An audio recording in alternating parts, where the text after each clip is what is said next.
जी हाँ, मेरा नाम राजेंद्र कंबोज, उम्र 68। अच्छा, आपने अपनी ज़िंदगी में सबसे ज़्यादा कौन-सा काम किया है? मतलब आप ज़िंदगी में सबसे ज़्यादा तो काम किया सर्विस की एस्कॉर्ट्स कंपनी फरीदाबाद में, और इससे पहले खेती भी करी, खेती की भी नॉलेज है। ओके, हाँ, सन 85 में मैं एस्कॉर्ट कंपनी से लगा, 1985 में। फिर कितने साल आपने सर्विस की वहाँ पे? 34 साल एस्कॉर्ट कंपनी में 34 साल सर्विस की, उसके बाद आप रिटायर हो गए? फिर रिटायर हो गए। अच्छा। 2018 में रिटायर हो गए थे, दिसंबर में। क्या आपका बैंक में खाता है? हाँ, बैंक में खाता हूँ, आप ICICI बैंक में है, सैलरी बैंक में जाती थी हमारी। ये मैं 90 में बैंक में गई थी, उससे पहले hand cash in hand. Cash in hand आता था उससे हाँ, पहले। अच्छा, आपने मतलब कौन से सन में अपना बैंक में खाता खुलवाया था? तो 90 में बैंक में खाता खुला था, और ये खुल गया था 90 से पहले PNB बैंक में। आप जैसे बैंक में जो फैसिलिटीज़ मिलती है, आप उनका नियमित रूप से इस्तेमाल करते हैं? जो बैंक में आपको मतलब हाँ, बैंक में लेन देन अपना ठीक चला सारा, बैंक में सारा लेन देन ठीक चला, दोनों बैंकों में ठीक चला, PNB में भी उसमें भी। आप अपना पैसा ज़्यादा मतलब घर में रखते हैं या फिर बैंक में रखते हैं? बेटे घर में रखते नहीं, घर में खर्चे लोग रखा, बैंक में भी है और सबसे ज़्यादा पोस्ट ऑफिस में है। अच्छा, पोस्ट ऑफिस में ज़्यादा रखते हाँ, हैं? बैंक में इतना भरोसा नहीं है। अच्छा, ठीक है। आप जैसे ये योजनाएँ होती है जैसे जन धन योजना हो गई या फिर पेंशन योजना, आप जानते हैं इनके बारे में? नहीं, पेंशन योजना तो हमारी पेंशन तो है ही नहीं, प्राइवेट सेक्टर में बहुत कम है, वो भी हमारे फंड की आती है, जो उसको इंटरेस्ट वगैरह जो मर्जी लगा लो, या फिर बुढ़ापा पेंशन आ रही। अच्छा, आपने कोई सी योजना का मतलब ऐसे यूज़ किया इस्तेमाल कभी? फ़ायदा उठाया है? मैंने फायदा हमने कोई नहीं लिया योजना का, इस पर तो हमने कोई ध्यान ही नहीं दिया। कभी किसी योजना से सीधा बैंक मतलब खाते में पैसे आए हैं आपके? हाँ, ये किसान योजना, प्रधानमंत्री योजना के डायरेक्ट खाते में पैसे आते हैं। अच्छा, आते कितने आते हैं? 2000 रुपये आते हैं, 6000 रुपये साल में आता है। अच्छा, मतलब 6000 आते हैं साल में? साल PM प्रधानमंत्री योजना। अच्छा, प्रधानमंत्री योजना। मतलब मोबाइल का इस्तेमाल करते हैं बैंक का कुछ काम करने के लिए? बेटे बैंक का तो बस मैं खाली स्टेटमेंट देखता हूँ, लेन देन नहीं करता मोबाइल से, अच्छा, मतलब सिर्फ बैलेंस चेक? बैलेंस चेक करता हूँ। ठीक है। और जैसे आजकल गूगल पे, फोन पे ये नई-नई टेक्नोलॉजी चल रही है, बेटे डिजिटल पेमेंट्स हाँ, आप डिजिटल पेमेंट मैं कोई यूज़ नहीं करता, नहीं क्योंकि करते? ना, क्योंकि इसमें मिस्टेक हो जाती है कई बार। अच्छा, मतलब मिस्टेक हो जाती है? हाँ, मिस्टेक हो जाती है, बिल्कुल बंद करता, मैंने कभी करे ही नहीं लेन देन। ठीक है। और मतलब आपको लगता है कि गाँव के लोगों के लिए बैंकिंग की और बचत की जानकारी बहुत ज़रूरी है? नहीं, ये तो बहुत ज़रूरी है। बैंकिंग में जो आजकल जितने भी हैं बुजुर्ग आदमी अपने बच्चों को शिक्षा देते हैं, जो थोड़ा बहुत कमाते हैं, RD खुलवाओ, इकट्ठा तुम जोड़ नहीं सकते, 2000 रुपये महीना कुछ भी डालो पर मंथ, उससे बहुत ज़्यादा बचत होती है। ये मैं जब से सर्विस पर लगा था ना, RD तो मेरी चल ही रही, और इससे धीरे धीरे पैसा इकट्ठा करके मैंने दोनों बच्चों की शादी कर दी, लड़के की शादी कर दी, धीरे धीरे थोड़ा थोड़ा पैसा इकट्ठा हो गया, बहुत पैसा इकट्ठा हो गया। मतलब एक बैंक की जानकारी होना हर पर्सन के लिए बहुत ज़रूरी है? बहुत ज़रूरी है, नॉलेज होनी चाहिए थोड़ी बहुत, कि दो पैसे कैसे बचें, क्योंकि इकट्ठा मांग तो कोई जमा नहीं कर सकता ना, होता इतना। सैलरी आई या दिहाड़ी करी, उसने अगर 1000 रुपया बैंक में डाल दिया, उसका RD में डाल दिया, उसको 5 साल तक निकलवा नहीं सकता, 5 साल में RD, उसका फायदा है, नुकसान नहीं है, बहुत ज़्यादा फायदा है इसका। इंटरेस्ट मिलता है? इंटरेस्ट मिल रहा है, मैंने 50 रुपये महीने से शुरू करी सन 1985 में, और आज तक भी चली रही अब भी।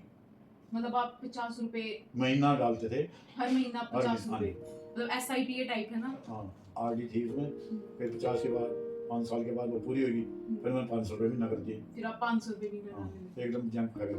फिर आपको लास्ट में कितने पैसे मिले थे? बस वो रेट ऑफ इंटरेस्ट जो होता था अच्छा ठीक है मिल जाता था RD का, क्योंकि हर साल का रेट ऑफ इंटरेस्ट अलग अलग होता था, 5 साल का जो एक बार फिक्स कर दिया तो वही लग रहा था, ये नहीं है कि बीच में कट गया ना, 5 साल के लिए फिक्स कर दिया, चाहे उसमें बढ़ जाए, जब मेरा नहीं बढ़ेगा, घट जाएगा तो मेरा नहीं घटेगा, जो है उस दौरान का वही रहेगा 5 साल तक। आपकी बैंकिंग आदि में मतलब जैसे बैंक का कोई भी काम करना हो तो उसके लिए आपकी मदद कौन करता है? सबसे पहले तो बैंक कर्मचारी करते हैं, जितने भी प्राइवेट सेक्टर के जैसे ICICI बैंक है इसमें ज़्यादा सुविधा देते हैं, PNB बैंक जो गवर्नमेंट बैंक है उसमें थोड़ी प्रॉब्लम होती है। मतलब जैसे जो गवर्नमेंट बैंक है उसमें आपको लगता है प्रॉब्लम पूरा काम नहीं होता, प्राइवेट बैंक में सारी समस्या का सलूशन करके देते हैं, प्राइवेट बैंक ज़्यादा अच्छी देते हैं फैसिलिटी ज़्यादा अच्छी होती है, सरकारी भी देखते हैं परंतु वो फिर ज़्यादा चक्कर कटवाते हैं, अच्छा प्राइवेट बैंक वाले इतने ज़्यादा चक्कर नहीं कटवाते, वो वहीं बैठ कर समस्या का समाधान कर देते हैं।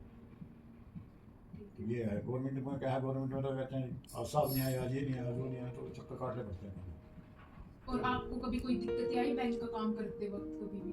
आई छोटी मोटी प्रॉब्लम आई, चाहे मैंने खाते ट्रांसफर कराए, उसमें फिर बैंक वालों ने मदद की, पीएनबी बैंक वालों ने चक्कर कटवा दिए, तो फरीदाबाद भेजा, तो वहाँ से बैंक वाले कहें खाता तेरा हमको लिख कर दे।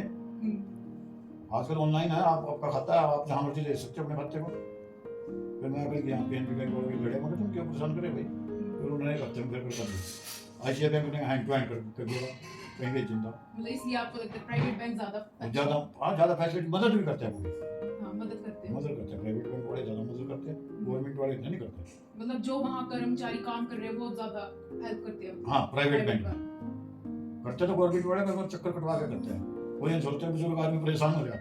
अच्छा ये आदत खराब है सरकारी कर्मचारी की। हाँ, मतलब अगर आप बैंकिंग को गांव वालों के लिए आसान बनाने के लिए कोई सुझाव देना चाहेंगे? तो सुझाव तो यही है बेटा कि बैंक गाँव में होने चाहिए, गाँव के अंदर, क्योंकि बुजुर्ग आदमी ना तो उनके पास साधन होता रहने का, वहाँ काम के काम में जाएंगे, बैंक कर्मचारियों को समझाएंगे, वो नज़दीक अपना लाठी का सहारा लेकर कैसे भी बैंक में पहुँच जाएंगे, अपनी समस्या रख लेंगे। इसकी बहुत फायदा है देहाती आदमियों को, बहुत ज़्यादा फायदा है जो गाँवों में ब्रांच खोल लें देहात के लिए, क्योंकि बाहर आने जाने में असमर्थ भी है ना आदमी, किसकी सहायता देगा। मतलब आप चाहते हो जो बैंक के कर्मचारी है वो जाए? हाँ छोटी ब्रांचें खोल लें, वहाँ अच्छा छोटी ब्रांचें खोल लें। बहुत जन ऐसा सिस्टम है कि बैंक कर्मचारी हफ्ते में 2 दिन जाते हैं, अमाउंट खाता का सारा वहीं चले जाते हैं, वहीं पैसे का लेन देन कर देते हैं उन्हीं को। ऐसा भी है प्राइवेट बैंकों को, जैसा है गवर्नमेंट प्राइवेट बैंक वाले ये फैसिलिटी देते हैं। सरकारी का तो मुझे पता नहीं क्या देते हैं, अगर जाते हैं नहीं जाते। प्राइवेट बैंक वाले तो कैश देने के लिए भी काम हो जाते हैं। अच्छा, तो आपको अच्छी लगती है फैसिलिटी? फैसिलिटी अच्छी है, वो बुजुर्ग आदमी ने परेशान नहीं होना पड़ेगा, वहीं उठा लगाते हैं, उसका आधार कार्ड से लिंक तैयार करो, हाँ वहीं उसको पैसे की जो जरूरत है पूछ कर बेटा बाबा जो भी कहेंगे उनको मिल जाते हैं। ठीक है। ये फैसिलिटी थोड़ी है उनके लिए। हाँ जी। आप तो मतलब जैसे पैसा होता है वो ज़्यादा बैंक में रखते हैं या फिर अपने घर पे, मतलब आपको ज़्यादा बैंक पे भरोसा है या फिर नगद रखने में पैसा? बैंक में तो लिमिट के अंदर ही पैसा रखा होता है, बाकी तो पैसा अपने डबल बेड में रखा फिर इनकम टैक्स वाले नहीं आ जाएंगे तो इतना पैसा कहाँ जाएगा, ये भी चक्कर है ना। अच्छा, मतलब आप पैसा लिमिट में रखते हैं? लिमिट में होना चाहिए बैंक में पैसा, ज़्यादा पैसा बैंक में रखना चाहिए, क्योंकि बैंक अगर डूब जाएगा 5 लाख के ऊपर से नहीं किसी बैंक की। अच्छा, अगर आपके 15-20 लाख बैंक में पड़े तो और वो डूब गए तो 5 लाख से फालतू नहीं देगा, 5 लाख ही देगा, आपका 15 लाख तो गया, ये लिखा होता है पासबुक पे। अच्छा, मतलब फिर अगर जैसे अलग अलग बैंक में खाता खुलवा लेते हैं और 5 इस बैंक में रख दिए, 5 दूसरे बैंक में रख बेटे कितने बैंकों में आपको चक्कर काटेगा आदमी, अच्छा खाते तो कितने खुलवा लो, पर ज़्यादा बैंकों के चक्कर भी काटने पड़ा फिर अपने, ये भी चक्कर है ना। तो इसलिए आप घर पे रखते हो? हाँ घर पे। फिर आपको ऐसा नहीं होता कि वो कभी पैसा चोरी हो रही हो? चोरी तो बैंक से भी हो जाएगा, बैंक वाले कौन से मिलता थोड़ी है।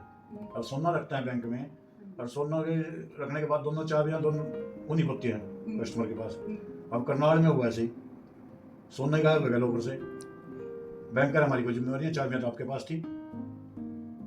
बैंकों का भी कोई भरोसा नहीं है, तो चल रहा है संसार, चल रहा नहीं चल रहा, बैंकों का भी इतना भरोसा नहीं है। मतलब आपको बैंकों में तो फायदा जब है कि बंदे 15 लाख जमा रखा, 2 करोड़ का लोन ले रखा, जब तो फायदा है जब तो फायदा भी है, अन्य वैसे क्या फायदा है। मतलब आप बैंक पे ज्यादा भरोसा नहीं? इतना भरोसा नहीं करना चाहिए सरकारी कोई भी है, सरकारी है चाहे प्राइवेट है, बैंक को ज्यादा भरोसा नहीं करना चाहिए। मतलब अपनी सोच तो मेरी ये है। हाँ भरोसा करो तो पोस्ट ऑफिस करो। अच्छा, पोस्ट ऑफिस का कैसे है? मतलब पोस्ट ऑफिस का जो पैसा कभी नहीं बढ़ता, मतलब वहाँ पे कुछ डूबता नहीं पैसा कभी? ओके, गवर्नमेंट सेंट्रल गवर्नमेंट, ये सेंट्रल गवर्नमेंट के अंदर आ जाता है ना, सेंट्रल गवर्नमेंट जिम्मेवारी है, अंडरटेकिंग गवर्नमेंट तो ये भी हैं सारे बैंक। हाँ। पर पोस्ट ऑफिस का पैसा पूरा देने का हकदार है सेंट्रल गवर्नमेंट, जितना आपका वहाँ। इस करके बुजुर्ग आदमियों का 90% पैसा डाकखानों में होगा। अच्छा, जब बैंकों में बहुत कम होगा, डाकखानों में होगा। मतलब आप ज्यादा भरोसा पोस्ट ऑफिस पे करते? पोस्ट ऑफिस होगा उससे। जितने भी बुजुर्ग आदमी कोई सर्विस से रिटायर हुआ, कहीं से भी हुआ, वो डाकखाने में पैसा उनका सब। बैंकों में तो लिमिट मुताबिक रहता है ना, पोतों ने पैसे चाहिए, 5,000 चाहिए, 10,000 चाहिए, काट कर दे दिए। ये और जैसे आजकल जैसे आप बोल रहे हो कि दे दिन का, मतलब आजकल जैसे जो युवा है वो ज्यादा पैसे खर्च करते हैं, तो आप क्या सुझाव देना चाहेंगे उनको पैसे बचाने के लिए? हम तो बच्चों को यही गाइड करेंगे, अपने बच्चों को भी, दूसरों को भी, कि ये टाइम ऐसा है कि इसमें 2 पैसे बचा लोगे आप बच जाएंगे। कल को शादी है कि बच्चे के उनके खर्चे बढ़ जाएंगे, तो फिर 2 पैसे की बचत नहीं कर सकते। इसलिए करके उनको कहते हैं कि तुम अपना कहीं 2 पैसे जमा करते चलो, भी अटल सेवा केंद्र में कर लो या कहीं भी कर लो या डाकखाने में करो, थोड़े थोड़े पैसे बचाओ। यहाँ वो- अलग अलग स्कीमें निकलती है जैसे हाँ, स्कीमें अलग अलग होती हैं सबकी। आप जानते हो मतलब कोई ऐसी जैसे बुजुर्गों की हैं उनको ब्याज ज़्यादा मिलता है, अच्छा, interest ज़्यादा मिलता है। 7.5 मिलता है। 7.5 हाँ जी, और इनको कम मिलता है 5 पॉइंट कुछ। जो बच्चे हैं जो बच्चे हैं उनको 5 पॉइंट उनको 5 पॉइंट कुछ मिलता है। अच्छा। इस चीज़ का बेनिफिट है बुजुर्गों को। तो आप बच्चों को यही बोल रहे हो कि कहीं इन्वेस्ट करो। इन्वेस्ट करो, कहीं भी करो। अब जो ऐसे हैं जो MBA करके इस बच्चों ने आजकल, वो तो इन्वेस्टमेंट ज़्यादा शेयर मार्केट में लगा देते हैं। शेयर मार्केट में हाँ। हमारा लड़का जो शेयर मार्केट में लगाता है, उसने भी MBA रखी, हम्म, उनको नॉलेज हो जाती है। हम्म, तो शेयर मार्केट का हमारे जैसे जगह के शेयर डूब भी जाते हैं, फिर चढ़ भी जाते हैं। हाँ, तो उसमें तो पैसा ही है कि भूल दो पैसा डाल के, या फिर रोज देखो जो कौन सा जंप करा उसने निकाल दो उस टाइम, फिर और खरीद लो दूसरी की। मतलब वही है, वो देखना पड़ता है देखना बार-बार। पड़ता है।